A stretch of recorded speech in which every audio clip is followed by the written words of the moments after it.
I am going to read something from my book. This is the book that I wrote. I even won a prize. I'm going to read you an abridged version of the first chapter. I'm trying to blind you all equally.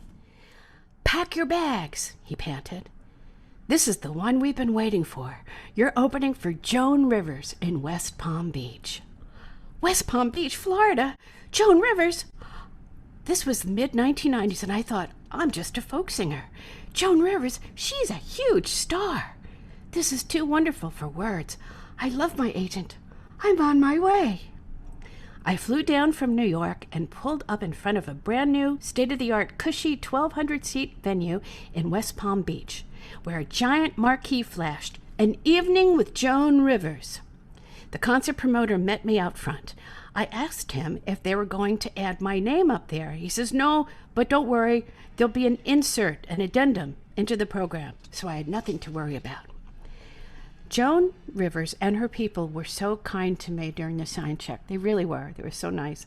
They liked what they saw and heard. Her manager told me, Joan does a voiceover from behind the curtain to begin the show.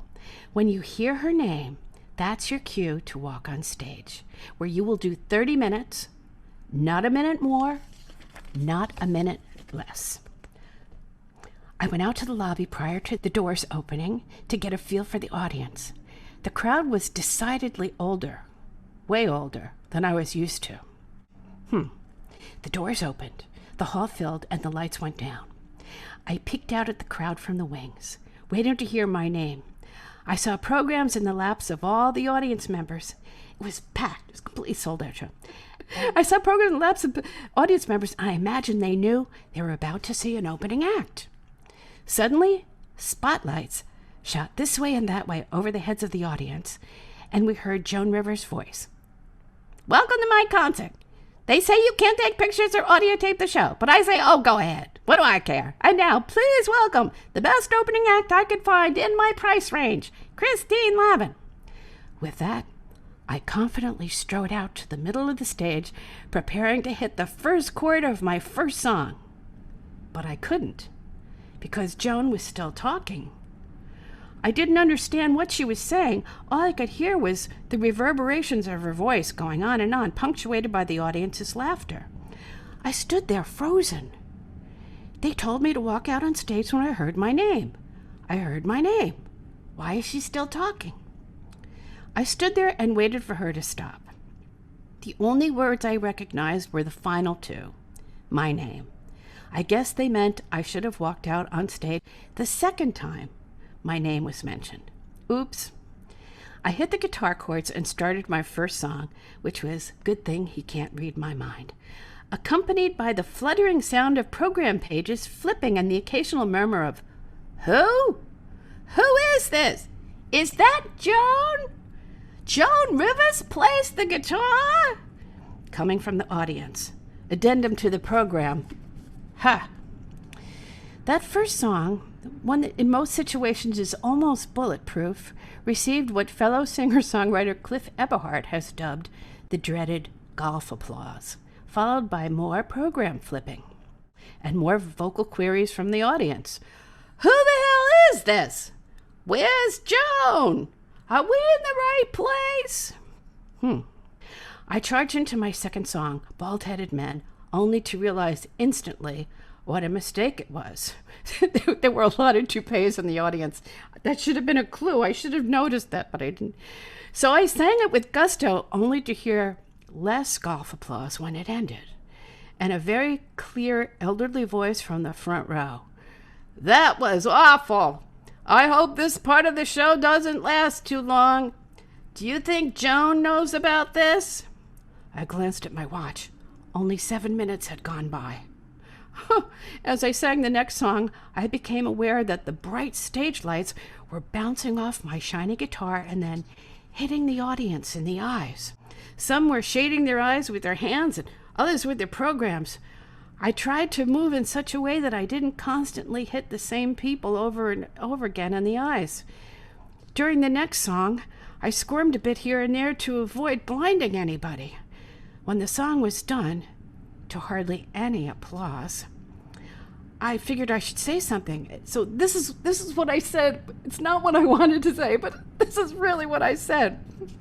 I said, I know I'm moving sort of spaz-like on stage. It's because I can see the stage lights are hitting my guitar and hitting some of you in the eye. I'm moving like this because I am trying to blind you all equally. I was done for. A man near the front yelled out, "We don't even know who you are. We came to see Joan, and now you're blinding us?" A voice from way back up in the rafters started chanting, "Spare us! Spare us!" Then another voice on the other side said, "Spare us! Spare us! Where's Joan? We want Joan! We want Joan!"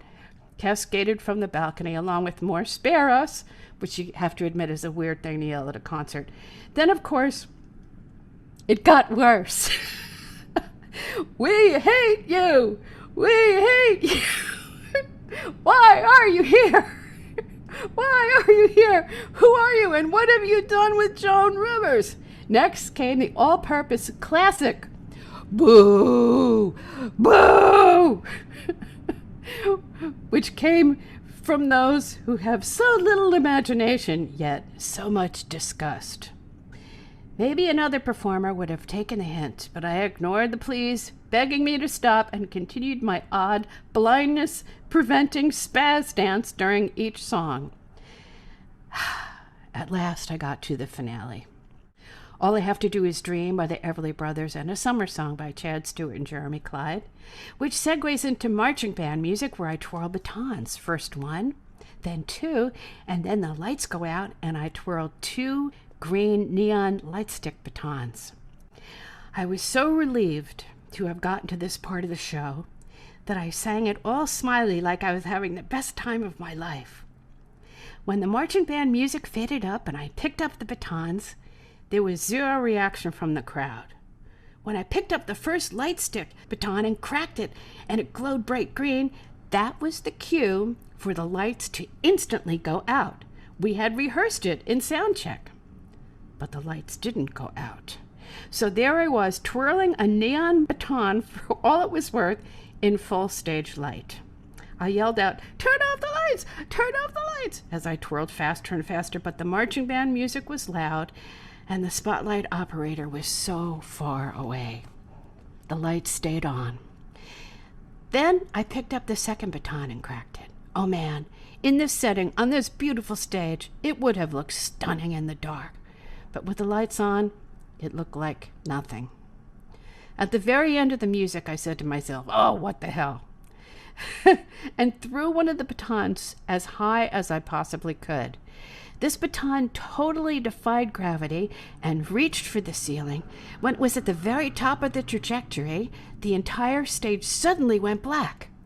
This was just seconds away from the end of the routine. Then the baton started its descent, spinning precariously back toward me on stage. Well, guess what? Not only did I catch it, but the timing was so perfect that I caught it right on the beat. And I got a huge roar from the audience as the lights came up. Now, I don't kid myself. It was a mock roar. They were thrilled that I was finished, that's all. And maybe a little surprised that I didn't drop the baton. But it was a roar, and I quickly bowed, holding the batons in one hand, grabbing my guitar in the other, and dashed off stage into my dressing room where I burst into tears. I'm not proud of that, but who knew the promoter was going to come bursting in and praise me? He was surprised to see me crying, and he said, "Oh, Christine, don't let a few rude people ruin it for you. You were wonderful." What? I was there. I was there. They hated my guts. Is he crazy? Would you like to stop off at Joan's dressing room to say hello before she goes on stage? I thought, are you kidding me? I never want to show my face in front of her again, ever. I declined. I snuck out of the theater during Joan's set, went back to my hotel room. I didn't sleep the entire night. I actually called my friend Andrew Ratshin of Uncle Bonsai, told him all about it. Oh, he loves horror stories backstage. Well, anyway, The next day, my flight back to New York was scheduled for 7 p.m. I decided to fly standby just to get back home, so I was confirmed on the 11 a.m. flight. I boarded the plane, feeling like hell. When I am well rested, I am naturally a happy person. But when I am sleep deprived, I am not far from what Sally Fingerett of the Four Bitchin' Babes calls a raving lunatic bitch of death. I was in the darkest, blackest of moods. But I had a window seat in the back with an empty seat next to me, so things could have been worse. The doors on the plane closed, but there was a commotion up front. One of the flight attendants announced, "Attention passengers, we have a situation.